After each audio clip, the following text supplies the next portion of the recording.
소방 아카데미 소방행정법 담당 송현 교수입니다. 자, 오늘은 2018년도 행정법 총론에 대해서 우리가 해설을 좀 해보도록 하겠습니다.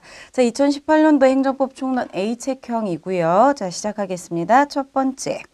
행정쟁송법상의 처분에 관한 설명으로 옳지 않은 것 골라라 라고 되어 있고요. 쟁송법과 관련해서 시험 문제로 가장 많이 출제가 되는 게 처분성이 있느냐 그렇지 않느냐 이런 문제가 가장 많이 출제가 됩니다.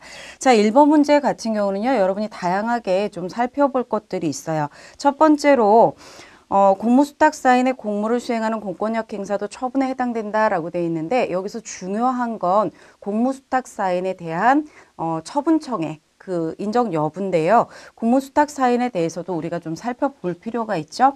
자, 일단 국가나 지방자치단체로부터 공무를 위탁받아서 수행하는 그러한 사인이나 단체를 가리켜서 우리가 공무수탁 사인이라고 이야기하는데 실제로 쟁송법상에서의 처분청은요. 일단 행정에 관한 의사를 결정하고 외부에 표시하는 국가나 지방자치단체의 기관 또는 기타 법령 등에 의해서 행정에 관한 권한을 가지고 있거나 또는 여기 나온 것처럼 공무를 위탁받아 수행하는 공공단체, 기관 등을 가리켜서 우리가 행정청이라고 표현을 하고 있습니다.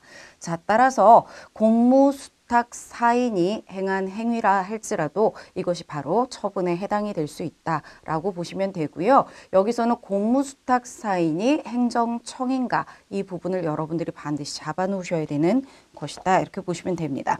다음 두 번째로 처분성이 있는 법규명령의 효력이 있는 행정규칙. 자, 행정규칙이라 할지라도 처분성을 가질 수 있겠는가라는 겁니다.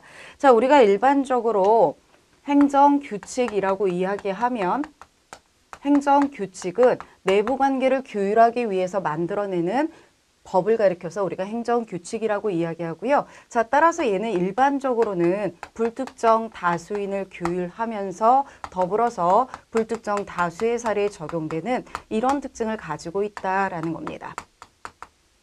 그런데 행정규칙이라 할지라도 이렇게 일반적이고 추상적인 규율을 행하는 것이 아니라 처분성을 갖는 경우가 있다라는 거죠. 예를 들면 불특정 다수인을 규율하지만 구체적 사안에 관해서 규율을 할 때도 있다라는 거예요.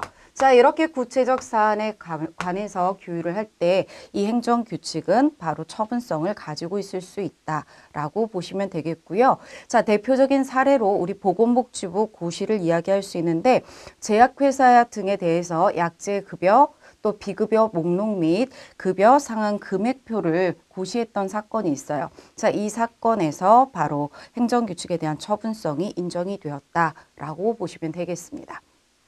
다음 3번.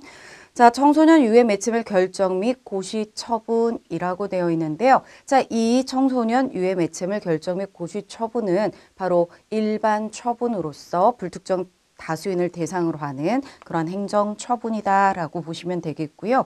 역시나 여기도 결정이나 고시로 되어 있지만 행정처분의 성질을 가지고 있다. 자, 우리가 처분이라고 해서 꼭 구체적 사안에 관해서 특정인에 대한 구체적 사안에 대해서 규율을 하는 것, 이것만을 이야기하는 건 아니고요. 바로 불특정 다수인을 대상으로 할 때도 우리가 처분이다라는 표현을 쓰는 거죠.